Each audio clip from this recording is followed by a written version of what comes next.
जय हिंद विद्यार्थियों, आपका स्वागत है आपके अपने YouTube channel online Gurukul free classes पर। आज हम करेंगे प्रश्नावली 1.1 का दूसरा प्रश्न। इससे पहले हमने पहला प्रश्न आसानी से सॉल्व कर लिया है, बहुत आसान भाषा में समझा था और ऐसे ही इस प्रश्न को भी बहुत आसान भाषा में समझेंगे। इसलिए नए हैं तो चैनल को अभी सब्सक्राइब करें, साथ ही साथ बेल आइकन को ऑल पर सेट करें ताकि आपको आने वाले लेटेस्ट वीडियो के नोटिफिकेशंस मिल सके। तो चलिए शुरू करते हैं इस वीडियो को। प्रश्न नंबर 2 जो दिया गया है उसमें दिया गया है कि दर्शाइए कि कोई भी धनात्मक विषम पूर्णांक 6q+1, 6q+3 और 6q+5 के रूप में होता है क्या, जहां q कोई पूर्णांक है। यानी हमें कोई भी धनात्मक पूर्णांक बताना है कि क्या वो इस रूप में होता है क्या, जहां q कोई भी संख्या हो सकती है।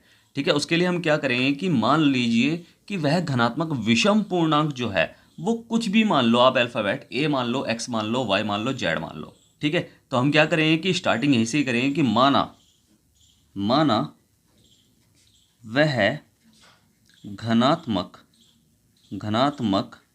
विषम पूर्णांक क्या है, विषम पूर्णांक बराबर a है। हमने पिछली वीडियो में यूक्लिड विभाजन एल्गोरिदम के बारे में पढ़ा था कि क्या होती है a बराबर बी क्यू प्लस आर। क्या होती है? a बराबर बी क्यू प्लस आर होती है। यानी वह अगर संख्या है तो उसे हम बी क्यू प्लस आर के रूप में लिख सकते हैं। इसमें देखो हमें दे रखा है क्वेश्चन में ही कि बी क्यू प्लस आर। ठीक है, b हमारा क्या हो जाएगा, 6 हो जाएगा। तो इसलिए हम लिख लेंगे कि इसलिए दिया है कि क्या b बराबर 6 हमें दे रखा है। अब अगर b 6 है तो r जो होता है वो 6 से यानी b से छोटा होता है। क्या होता है? r जो है वो छोटा होता है b से। अब b कितना है हमारा? b हमारा 6 और r जो होता है वो छोटा होता है b से, और जो बड़ा होता है हमेशा या तो 0 के बराबर होगा या 0 से बड़ा होगा। ठीक है, बस आपको ये याद रखना है, क्योंकि देखो मैंने पिछली वीडियो में आपको समझाया था कि अगर हम किसी संख्या को भाग करते हैं कि 5 से मैंने 16 को भाग की, ठीक है, 16 को भाग की, तो हम क्या करेंगे कि 5 दिया 15 और यहाँ 15 पे चलेगा और रिमाइंडर क्या बचेगा, यानी शेषफल हमारा क्या बचेगा, 1 बचेगा। ठीक है, इसे r बोलते हैं, इसे b बोलते हैं, इसे q बोलते हैं और जो हमारा अंदर होता है उसे बोलते हैं a। ठीक है, तो b हमेशा रिमाइंडर्स जो है ना, रिमाइंडर यानी हमारा जो शेषफल है, शेषफल हमेशा b से छोटा होता है। ठीक है, क्योंकि अगर यहाँ 5 आ गया तो हम तो चला सकते हैं ना 5 से, या तो 0 आएगा शेषफल या 5 से छोटे आएंगे, क्योंकि जिससे टेबल ना चल पाए उस पर।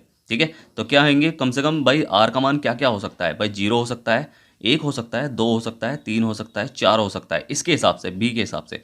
ऐसे ही यहाँ बी जो है हमें 6 दे रखा है। ठीक है, 6 है हमारा बी, तो आर क्या क्या हो सकते हैं, तो आर के जो मान हो सकते हैं वो हो सकते हैं 1, 0, 2, 3, 4, 5। क्योंकि 6 नहीं हो सकता, क्योंकि 6 अगर रिमाइंडर बचता है तो उस पर तो हम टेबल चला सकते हैं, 6 क्योंकि भाग में है। ठीक है, भाजक यही तो है हमारा। ठीक है, यानी 20 से हम अगर भाग करते हैं, यानी 6 से अगर मैं भाग करूंगा तो अगर शेषफल 6 बचेगा तो हम उस पर दोबारा टेबल चला सकते हैं ना। तो इसलिए 6 से छोटे होते हैं हमेशा शेषफल। ठीक है, तो आर के मान क्या क्या हो गए हमारे, 0, 1, 2, 3, 4, 5। ठीक है, अब हमें कुछ नहीं करना, हमें बस इतना करना है कि यूक्लिड विभाजन एल्गोरिदम से ही मान रख रख के देखने हैं आर के। कैसे, वो भी देख लो कि भाई पहले हम लिखेंगे कि यूक्लिड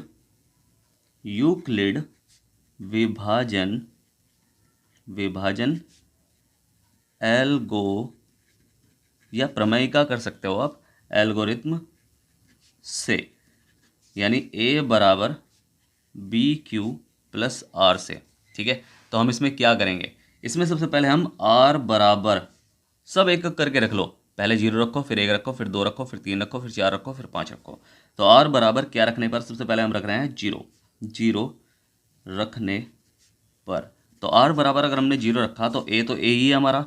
ठीक है, a बराबर b हमारा क्या है, 6 है, और q हमारा कुछ भी हो सकता है, 6q, भाई कुछ भी हो सकता है, मैं प्रश्न में दे रखा है जहाँ q कोई पूर्णांक है, यानी कोई सा भी पूर्णांक हो सकता है। और प्लस r हमारा क्या माना हमने, इस बार 0 माना तो 0 रख लेंगे।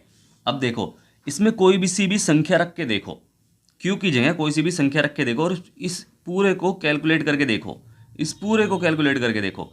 अगर इस पूरे को कैलकुलेट करके जो संख्या बन रही है वो सम बन रही है या विषम बन रही है वो देखना है बस हमें। कैसे, कि मान लो मैंने यहाँ रख लिया 1 रख लिया। ठीक है, तो 6 एकम 6 और उसमें हमने प्लस कुछ नहीं जोड़ा, तो 6 का 6 ही रहेगा, तो सम बनेगी कि विषम बनेगी, सोचो थोड़ा सा। अगर यहाँ 2 भी रखा तो 6 दूनी 12, अब 12 में हमने कुछ नहीं जोड़ा, यानी 12 में कुछ नहीं जोड़ा तो 12 का 12 ही रहेगा।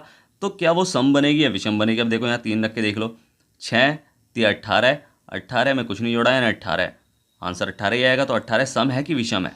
भाई सम ही आ रही है, हर कंडीशन में सम ही आ रही है, ट्राई करके देख लो, हर कंडीशन में सम ही आ रही है। तो हम यहाँ लिख देंगे कि सम संख्या है। ठीक है, तो सेम ऐसे ही हर बार हम शेषफल अलग अलग रख के देखेंगे कि इस बार 0 रख के देखा तो इस बार r बराबर 1 रखने पर, ठीक है, 1 रखने पर, तो जब r बराबर 1 रखेंगे तो क्या हो जाएगा कि a बराबर 6q प्लस 1। अब देखो संख्या सम आ रही है कि विषम आ रही है? भाई 6 एकम 6 और 1 7 आ रहा है, तो ये तो विषम है। 6 दूनी 12 है, भाई 2 कुछ भी 2 रख के देख लो, 6 दूनी 12 और 1 13 आएगा, क्योंकि देखो यहाँ प्लस है ना। देखो इनके बीच में तो मल्टीप्लाई है, बट इसके बीच में, इन दोनों के बीच में तो प्लस है ना। तो पहले मल्टीप्लाई बोर्ड मास के हिसाब से कि 6 3 18 और 1 19, यानी विषम आ रही है हर बार, तो विषम है, लिख लेंगे यहाँ विषम संख्या है। ऐसी r बराबर 2 रख के देख लो, क्या निकलेगा? a बराबर 6q प्लस 2 हो जाएगा। देखो सम आ रही है विषम आ रही है क्या? 6 एकम 6 7 8, भाई ये तो क्या आ रही है? सम आ रही है। तो बस हम इसे लिख लेंगे कि हाँ सम है। अलग अलग रख के देख लो, अपने माइंड में रख के देखना है, इसे सॉल्व नहीं करना, ठीक है। सम है या सम संख्या है, ठीक है, सम संख्या है। ऐसी r बराबर 3 रख के देख लो कि a बराबर 6q प्लस 3 क्या आ रही है? 6 एकम 6 7 8 9 विषम आ रही है। 6 दूनी 12 13 14 15 विषम आ रही है। तो हर कंडीशन में विषम संख्या ही मिलेगी, विषम संख्या है।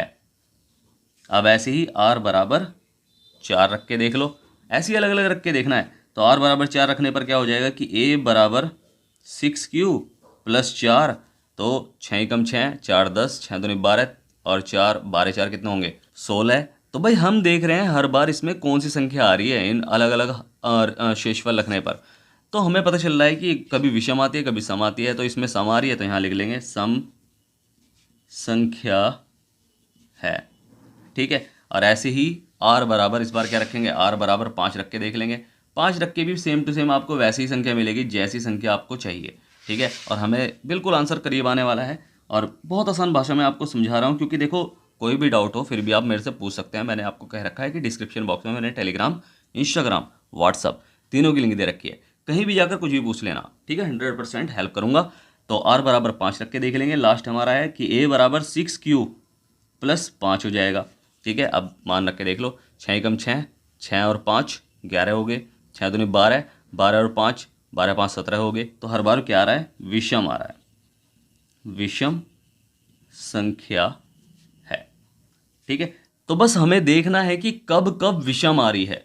विषम कब कब आ रही है भाई? एक तो 6q प्लस 1 के रूप में विषम आ रही है, फिर आ रही है 6q प्लस 3 के रूप में विषम संख्या आ रही है, फिर 6q प्लस 5 के भी रूप में विषम संख्या आ रही है। और यही तो क्वेश्चन हमसे पूछा गया था कि दर्शाइए कोई भी घनात्मक विषम पूर्णांक 6q plus 1 6q plus 3 6q plus 5 के रूप में होता है क्या, जहाँ q कोई पूर्णांक हो।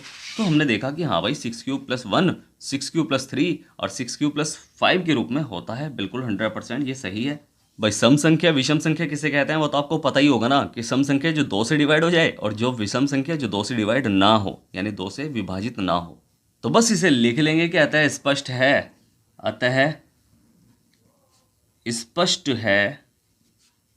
हमें स्पष्ट दिख गया। आप चेक भी कर सकते हैं कि हाँ भाई देखो ये रे क्या आ रही है, विषम संख्या किन पर आ रही है। अतः स्पष्ट है कि कोई भी घनात्मक पूर्णांक जो है, घनात्मक पूर्णांक किस रूप में होता है? 6q प्लस 1 6q प्लस 3 या 6q प्लस 5 के रूप में होता है, के रूप में होता है। और यही हमारा क्या है? आंसर है। बिल्कुल कोई दिक्कत परेशानी बिल्कुल नहीं होगी। आपको इसमें 2 टाइप के क्वेश्चन पूछे जाएंगे। अगर आपको ये क्वेश्चन मिल गया ना पेपर में, तो आपको 2 टाइप के क्वेश्चन ही मिलेंगे इसमें।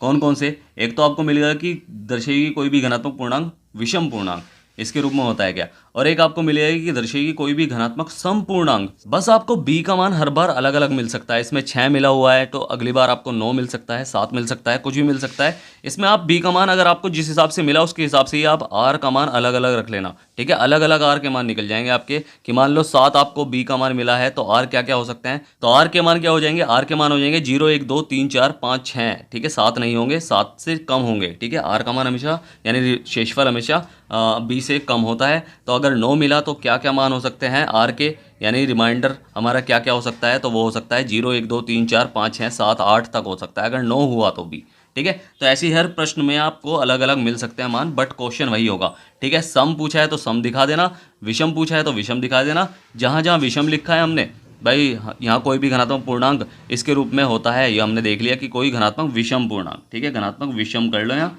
विषम पूर्णांक इस रूप में होता है। अगर सम होगा तो सम लिख देंगे हम यहाँ कि सम इस रूप में होता है, जहाँ 2 आएगा सम में, 6q + 2 6q + 4 और 6q खाली 6q वाला, ठीक है। उसमें भी तो सम आया था, तो ऐसे रूप में होता है, ठीक है। तो बिल्कुल हमारा ये क्वेश्चन आपको समझ में आया होगा। फिर भी कोई डाउट रह जाए, मैंने आपसे कहा हुआ है, मैंने डिस्क्रिप्शन बॉक्स में टेलीग्राम, इंस्टाग्राम, व्हाट्सअप तीनों की लिंक दे रखी है। अगर तब भी आप वहाँ आप नहीं पूछ सकते तो आप कमेंट बॉक्स में लिखकर पूछ सकते हैं। बिल्कुल होमवर्क मैं आपको कम्युनिटी गाइडलाइन में दूंगा, तो इसलिए चैनल पर जुड़े रहें, सब्सक्राइब जरूर कर लें। और बिल्कुल होमवर्क को आप मुझे कहीं भी किसी भी लिंक पर भेज सकते हैं, इंस्टाग्राम, व्हाट्सअप पर, चाहे टेलीग्राम पर, ठीक है। तो उसमें कोई दिक्कत परेशानी आपको नहीं होगी। और इसलिए नए हैं तो चैनल को भी सब्सक्राइब करना है, क्योंकि सब्सक्राइब जो करेगा सिर्फ उसे ही होमवर्क दिखाई देगा और किसी को दिखाई नहीं देगा।